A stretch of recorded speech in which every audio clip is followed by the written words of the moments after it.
6.4 지방선거가 오늘로 꼭 100일 앞으로 다가왔습니다. 16년 만에 3자 구도로 치러지는 선거이기 때문에 돌발 변수가 많을 것 같고요. 또 예측이 어렵습니다. 서울과 부산을 중심으로 한 지방선거 판세 알아보도록 하겠습니다.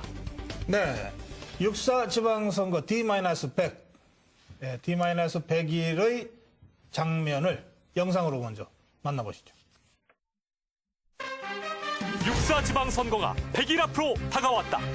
D-100 카운트다운이 시작되면서 정치권의 움직임은 더욱 분주해지고 있는데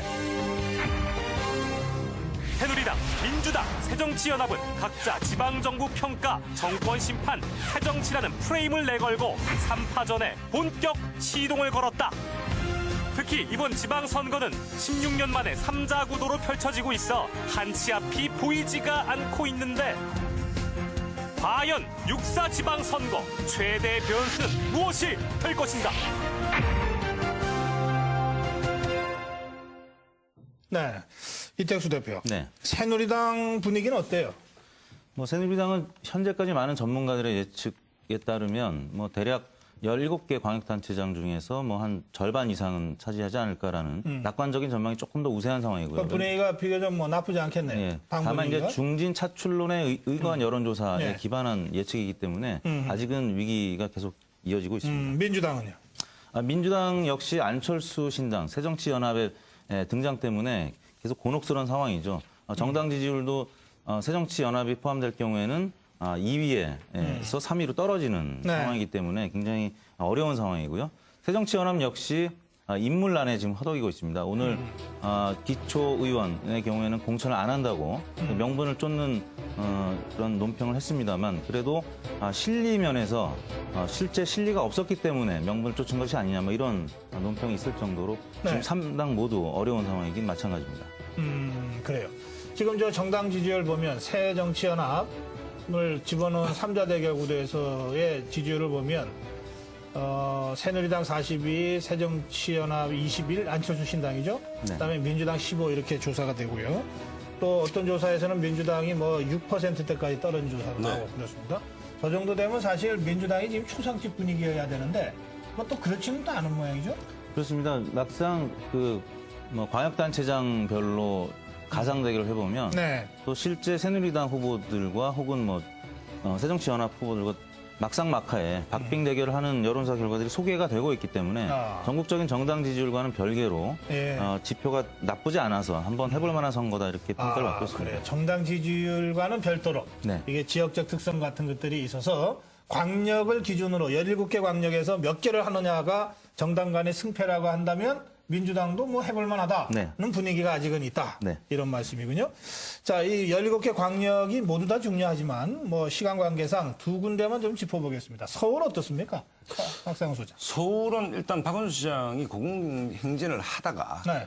연대 프레임에 좀 묶여 있어서 그동안 한 2, 3주를 좀 이렇게 허송세월을 했다. 네네. 결국 박원순 시장의 운명이 서울 시민들이 봤을 때 안철수 대표의 손에 달린 거 아니냐. 이런 구도에서 늪에 좀 빠진 측면이 있어 보이고 새누리당은 후유증 없이 경선이 끝날지 안 끝날지는 모르겠습니다만 일단 이해운, 김황식, 정몽준 3명을 띄워내므로써 네. 일정 정도 반전에 성공하고 있다. 단 이 경선이 박심 논란이라든지 후유증이 커진다면 감동이 반감되겠지만 어쨌든 새누리당이 절망적인 상태에서 해볼 만한 상태까지 온 거 아니냐 이래 봐집니다. 그럼 양쪽 다 기회도 있고 또 위험 요소도 있네요. 네, 그렇습니다. 새누리당은 빅매치를 잘 만들어서 흥행에 성공하면 해볼 만한 거고 네. 그런데 그 경선 과정에서 잡음이 발생하면 불 좀 피우다가 꺼지는 수도 있는 거고 네. 민주당은 박원순 시장과 안철수 신당 간에 폭넓은 의미에서의 함께 가는 어떤 분위기가 만들어지면 무난히 이길 수 있겠지만 이 과정에서 뭔가 또 이 파열음이 나타나게 되면 네. 상당히 어려운 이런 국면이 되기 때문에 양쪽 다 기회도 있고 위험 요소도 있다. 네. 이렇게 정리할 수 있겠네요. 자, 그런데 말이에요. 안철수 신당이 지금 17개 광역에서 다 내겠다고 여러 차례 공언했었거든요. 근데 실제로 서울시장 후보를 낼 가능성은 어느 정도라고 보십니까? 이택수 대표. 일단은 서울시장 후보를 낼 가능성이 있다고 보는데요. 일단 3자 분열 구도에서는 박원순 시장마저도 위태로운 상황이기 때문에 만약에 박원 시장이나 혹은 안철수 신당의 후보가 패하게 되면 모든 네. 책임을 안철수 의원 측이 지게 될 가능성이 높습니다. 그렇기 때문에 궁극적으로는 후보를 내겠지만 단일화 혹은 연대를 할 가능성이 좀 높다고 후보를 내고 보고 있습니다. 나서 선거 막판에 단일화. 네네. 그러면 또다시 단일화의 그 프레임에 또 빠져버리게 되지 않을까요? 어떻게 보세요? 뭐 그런 논란에도 불구하고 저는 과거에부터 계속해서 야권 분열은 안 일어날 것이다. 서울시장 선거에서 어떤 형태로든 뭐 후보를 냈다가 나중에 단일화를 하든 아하. 아니면 처음부터 단일화를 하든 결국은 네. 선거 결과는 단일화로 갈 것이다. 아, 그래요? 뭐 저는 그렇게 봅니다. 마침 뭐 그 말씀 들으니까 얼마 전에 그 이제 피선거권에 회복된 노회찬 전 의원이요. 뭐 서울시장 안 나간다. 네. 그러니까 야권 연대가 필요하다. 이거를 몸으로 지금 보여주고 있는 거죠.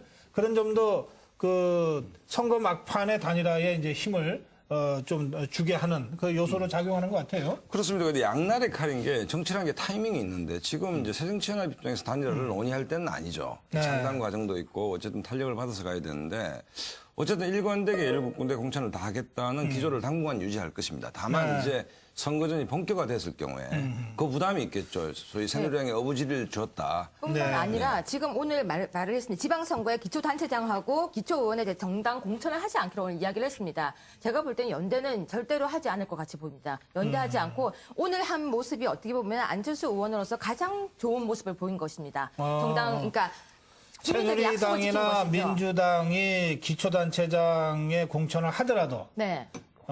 새정치연합은 안 하겠다 이렇게 선언했다는 거죠. 네, 안 하겠다고 하는데 그 모습이 국민에게 신뢰를 어떻게 보면 확 얻을 수 있는 그런 계기가 되었고요. 제가 본 모습 중에는 가장 좋은 모습을 보였기 때문에 연대라는 그런 악수를 두지 않을 거라고 저는 보여집니다. 가장 좋은 수를 둔 알겠습니다. 것입니다. 자, 그리고 부산은 어떻습니까? 이택수 대표 좀 설명 좀 해주세요. 네, 부산 오거돈 전 장관이 지금 초미의 관심사인데 새누리당 입당 가능성은 아직까지는 커 보이지 않고 새정치연합하고의 뭐 입당 혹은 교감이 지금 현재로서는 뚜렷하게 보이지는 않은 상황입니다. 그런 시간이 좀 지나면서 최근 발표된 여론조사 지표는 오거돈 전 장관한테 조금 불리하게 작용하고 있는데요.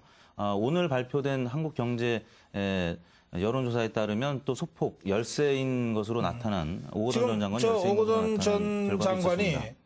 김상곤 경기교육감한테 무소속 연대를 하자 이렇게 제안을 했다 그러는데 네. 사실입니까? 네, 그런 얘기. 갑자기 튀어나온 얘기인데요. 그러니까 지금 이제 비새누리 새누리 민주 후보를 빼고 제일 주목받는 분이 김상곤 교육감, 오거돈 전 네. 장관인데 네. 오 장관이 집착하는 부분은 역시 김두관 모델인 것 같습니다. 어려운 영남에서 어쨌든 김상곤 교육감이 이렇게 이미지를 만들어서 무소속 연대, 여기 야권 연대에 그러면 단일 뭐 후보로 오거돈 후보가 집착하는 건 이유를 알겠어요. 김상곤 교육감이 어떻게 할 것 같습니까? 김상곤 교육감은 오거돈 장관과 관계없는 사람이죠, 사실은. 경기도에서 예. 지금 김원수 지사가 빠진 상태에서는 독보적인 일이기 때문에 어쨌든 여유를 가지고 안신당과 결합할 것인지 야권 단일 후보로 나올 것인지 왜냐하면 몸값이 지금 상종가를 치고 있습니다. 그렇다고 보기 때문에 그다음에 경기 지역은 야권 지금 김원수 지사가 지사였기 때문에 도전하는 입장 아닙니까? 네. 그렇다고 본다면 야권 범야권에서 김상곤 교육감에게 꽃가마를 태워주길 기다리고 있는 장면이 아닌가 이래 봐집니다. 그러니까 그 김상곤 교육감은 오거돈 전 장관의 제안을 진지하게 고려하지 않을 것이다. 네, 그렇습니다. 아, 그래요? 네. 제가 봐도 진지하게, 그런데요. 예. 오거돈 전 장관이 사실은 대구시장을 노리는 김부겸 전 의원에게 이런 제안을 해야 맞는 거 아닌가요? 그렇죠. 사실은. 또 그러네요. 사실은 그 지역에서 이 민주당 이름으로 부담스러우니까 네. 뭔가 무소속 연대를 해서 서로 세를 좀 도와보자. 네. 근데 김부겸 전 의원은 일찌감치 나 그렇게 비겁한 짓도 안 한다. 네. 그렇게 또 선언을 이미 했어요. 예, 지더라도 내가 민주당 이름을 걸고 나가겠다. 네. 그래서 참 이게 좀 복잡하네요. 예. 그러니까 정치공학적으로 보면 무소속으로 나가고 양측의 지지를 다 받아냈을 때 극대화될 수 있는 건 분명합니다. 그렇기 때문에 오거돈 전 장관이 그런 제안을 한 것 같고. 알겠어요. 예. 네. 자, 그리고 아까 류 교수가 기초공천 폐지로 새정치연합이 차별화에 나섰다. 네. 제일 잘했다 이렇게 평가를 하셨는데 이게 어느 정도 충격을 줄까요? 저는 뭐 큰 충격이 올 거라고 생각지는 않는 것이 뭐 안철수 신당으로서는 할 만한 선택을 했다라고 보지만 이 문제가 가치와 몰같이 선거학의 문제는 아니거든요. 이거 하라고 박상훈 소장이 그 공개적으로 막 주장하지 않았어요? 그렇죠. 예? 새누리당, 민주당은 공천해도 우리는 안 한다고 먼저 치고 나가야 된다. 막 이렇게 하지 아니 않았어요? 민주당이 무공천선을 하라 그랬죠. 아, 저는. 그랬나? 네. 예. 그렇기 그럼 때문에 새정치연합이 하면 안 되고? 되죠. 그러니까 나쁘다는 얘기는 아니고 근데 이게 이제 어느 정도 박수를 받겠냐고 질문하셨기 그렇죠. 때문에 아니, 충격을 지금의 삼자구도에 어느 정도 충격을 주겠네요. 뭐 큰 충격은 아니다고 보는데 포인트 정도를 딴 거 아니냐 봐지고 또 현실적으로 지금 17개도 선수 구성이 잘 안 되는데 260개 다 하려면 어려움이 있으니까 어쨌든 뭐 불가피한 측면도 있는데 저는 뭐 안철수 신당으로서는 뭐 나쁘지 않은 선택을 했다. 나쁘지 않은 선택을 했다 그러나 큰 충격은 못 주고 네. 있다. 그 실리와 명분을 따진다면 네. 일단 명분은 분명히 있는 선택이었고요. 실리 면에서도 지금 인사영입이 수월치 않은 상황에서 광역 단체장과 광역 의원, 비례대표 그쪽에서만 평가를 받겠다는 얘기겠죠. 기초의회 의원에서는 평가를 유보시키겠다는 얘기겠죠. 그런 차원에서는 적절한 새정치연합의 선택이지 않았나 싶습니다. 알겠습니다. 이제 D-100이기 때문에요. 앞으로 이 선거전이 본격화되면서 후보 구도가 가셔야 되면 좀 더 집중적으로 분석해